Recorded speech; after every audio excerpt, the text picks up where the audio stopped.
Assalamualaikum warahmatullahi wabarakatuh. Semangat pagi dan salam sejahtera buat kalian semuanya. Sebelum membahas tentang materi baru, yaitu materi tentang pemerintahan, pelaksanaan pemerintahan sesuai dengan good governance, marilah kita berdoa kepada Allah, Tuhan yang Maha Kuasa, agar ilmu yang kamu dapati nanti bermanfaat di kemudian hari. Berdoa silakan. Berikut anak-anak terkait dengan pemerintahan sesuai dengan good governance, merupakan pemerintahan yang didambakan oleh masyarakat dunia. Good governance sering diartikan sebagai pemerintahan yang baik. Salah satu karakteristik pemerintahan yang baik adalah pemerintahan yang transparan atau terbuka terhadap rakyatnya. Pemerintahan yang transparan sering dikaitkan dengan negara demokrasi. Sebaliknya, pemerintahan yang tidak transparan atau tertutup terhadap rakyatnya sering dikaitkan dengan negara otoriter. Nah, negara Indonesia bercita-cita memiliki pemerintahan yang good governance. Dengan melaksanakan pemerintahan yang good governance, kehidupan rakyat akan harmonis dan sejahtera. Berikut bagaimana pengertian tentang good governance itu sendiri. Yang kamu lihat di layar adalah good governance berarti mengendalikan dan mempengaruhi masalah publik yang ada dalam suatu negara dengan tetap menggunakan prinsip demokrasi dan pedoman-pedoman yang sesuai. Ada beberapa pendapat terkait dengan pemerintahan yang transparan atau pemerintahan good governance. UNDP misalnya, salah satu hubungan yang sinergis dan konstruktif di antara negara, sektor swasta, dan masyarakat. Menurut World Bank, penyelenggaraan manajemen pemerintahan yang baik dan bertanggung jawab yang sejalan dengan prinsip demokrasi pasar yang efisien. Sedangkan menurut Lembaga Administrasi Negara Republik Indonesia adalah proses penyelenggaraan kekuasaan negara dalam melakukan public good and service. Berikutnya anak-anak bisa kalian lihat pada layar karakteristik good governance atau pemerintahan yang baik. Badan Program Pembangunan PBB mengemukakan bahwa karakteristik atau prinsip-prinsip yang harus dianut dan dikembangkan dalam praktik penyelenggaraan pemerintahan yang baik mencakup beberapa hal yang silakan kalian lihat di layar. Yang pertama adalah participation.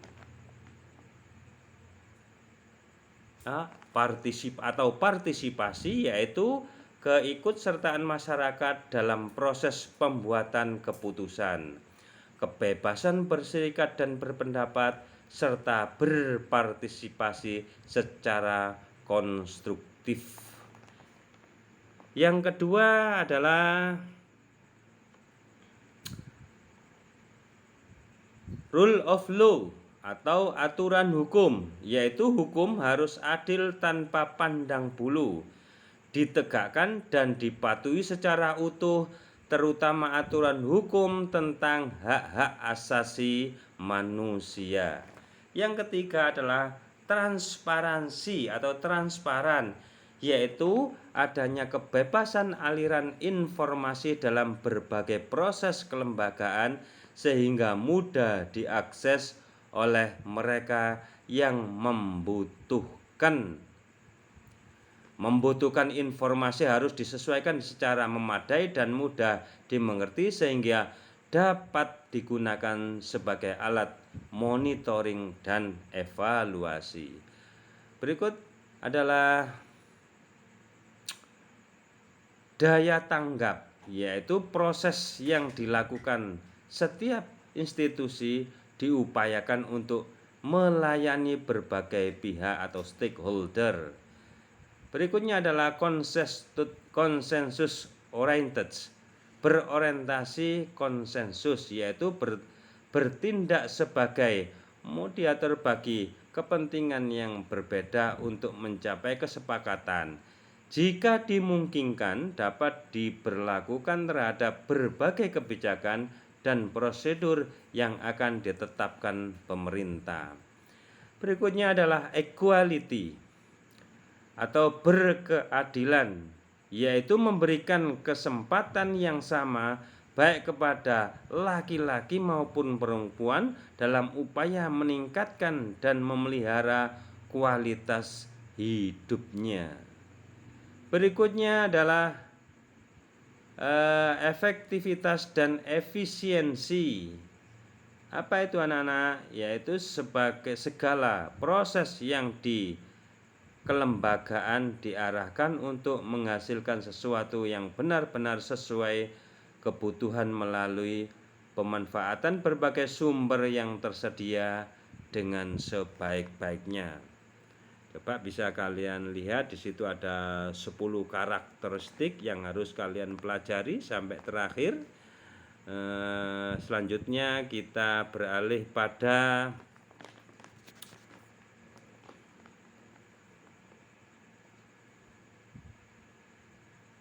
asas pemerintahan yang baik. Yang pertama adalah asas kepastian hukum. Asas kepastian hukum yaitu mengutamakan peraturan, perundangan, kepatuhan, dan keadilan sebagai dasar setiap kebijaksanaan penyelenggaraan negara. Yang kedua adalah asas tertib penyelenggaraan negara, yaitu mengedepankan keteraturan, keserasihan, dan keseimbangan sebagai landasan penyelenggaraan negara.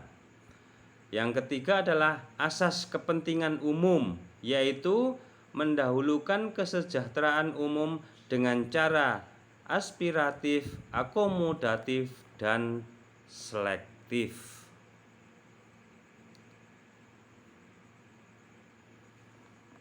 Berikut yang keempat adalah asas keterbukaan. Asas keterbukaan yaitu membuka diri terhadap hak masyarakat untuk memperoleh informasi yang benar, jujur, dan tidak diskriminatif, dan tetap memperhatikan perlindungan terhadap hak-hak asasi dan hak-hak pribadi. Berikut yang kelima adalah asas proporsionalitas, yaitu mengutamakan keseimbangan antara hak dan kewajiban penyelenggara negara. Berikutnya asas profesionalitas, yaitu mengutamakan keseimbangan antara hak dan kewajiban penyelenggara negara. Selanjutnya asas akuntabilitas, yaitu setiap kegiatan penyelenggaraan negara dan hasilnya harus dapat dipertanggungjawabkan kepada rakyat sebagai pemegang kedaulatan tertinggi sesuai dengan peraturan-peraturan yang berlaku. Yang nomor 8 adalah asas efisiensi, dan yang terakhir adalah asas efektivitas. Berikutnya anak-anak coba diperhatikan dalam konteks pemerintahan yang good governance, tentunya diharapkan adanya partisipasi masyarakat. Semua warga masyarakat mempunyai suara dalam pengambilan keputusan baik secara langsung maupun tidak. Nah, berikutnya adalah efektivitas dan efisiensi. Segala proses pemerintahan dan lembaga membuahkan hasil sesuai dengan kebutuhan warga masyarakat. Berikutnya adalah berorientasi pada konsensus. Tata pemerintah yang baik dapat menjembatani kepentingan yang berbeda demi terbangunnya suatu konsensus menyeluruh dan yang terbaik bagi kelompok masyarakat. Berikutnya anak-anak, upaya untuk mewujudkan tata kepemerintahan yang baik hanya dapat dilakukan apabila terjadi keseimbangan antara 3 pilar. Nah, 3 pilar itu apa saja? Tolong kamu perhatikan. Yang pertama adalah sektor pemerintah, sektor swasta, dan sektor masyarakat yang saling berkesinambungan dalam pengelolaan sumber daya alam, lingkungan, sosial, dan ekonomi. Good governance di Indonesia sendiri mulai benar-benar dirintis dan diterapkan sejak meletusnya era reformasi. Kapan era reformasi itu? Sekitar tahun 2000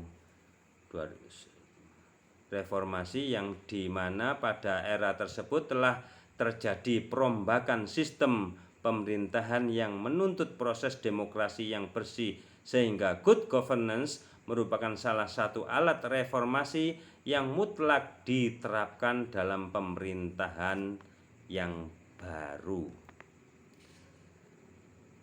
Berikutnya, jika dilihat dari perkembangan reformasi yang sudah berjalan selama lebih kurang 23 tahun, pemerintahan good governance di Indonesia belum dapat dikatakan berhasil sepenuhnya sesuai dengan cita-cita reformasi itu sendiri. Akan tetapi hal tersebut tidak berarti gagal untuk diterapkan.